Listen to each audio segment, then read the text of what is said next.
This is part 2 of the demon curse that is terrorizing that family. And in this video, I'm going to show you guys the actual footage of the screenshot that I showed you guys of that shadow man. It's going to be at the end of the video. And guys, it is absolutely insane. I can't stop watching it. So the last part that we left off on is when Lexi is talking to Tristan's Reiki tattoo artist. And she's calling her all kinds of names. She's calling her a bitch. She's calling her all these names and screaming at her for absolutely no reason. And remember, this is very out of character for Lexi. Now, as the tattoo artist is on the phone with Tristan, she's like, listen, I need to see a picture of her right now. Take a picture of Lexi. So he takes a picture of Lexi. Now, Lexi is wearing a Goonies t-shirt and it has a skull on it. And the tattoo artist is like, you need to take that off of her right now. You guys are going through some stuff right now and you cannot be wearing things like that. So he has her take off that shirt. After this, Lexi actually snaps back into reality. But the only problem is that occurrences like this would regularly happen after this point. And they weren't only affecting her or Tristan, they were also affecting their children. And their children had some of the scariest experiences, especially her oldest daughter. Now, what her oldest daughter experiences is like straight out of a horror movie. It starts with tapping on her window, just tap, tap, tap, tap, tap.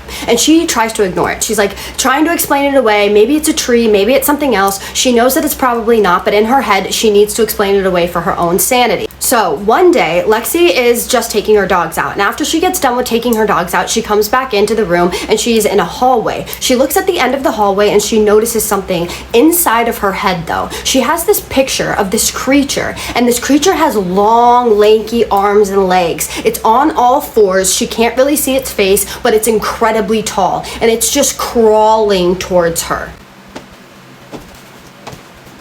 Now, although this is in her head, she knows that it is really there. She gets incredibly freaked out and her uncle just happens to be waiting outside for her in a truck. So she runs outside and she gets in the truck, only to look back in the hallway of where the apartment complex is, and she sees this creature visually now crawling from wall to wall, crawling towards her. She can see its face now, and its face has these bright white eyes with these tiny black pupils, and it has this huge smile on its face from ear to ear, and it's just grinning at her. That wasn't the worst part though. The worst part was its long fingers and its pointy fingernails, because all she can think in her head is those fingernails are perfect for tapping on windows. Now, her daughter was not the only thing to see this creature though. Lexi had actually seen it one time in her condo, which we will talk more about that later, as she was walking in her bedroom. She walked through her bedroom door and she saw this thing just laying on her bed smiling at her, except for she saw its face.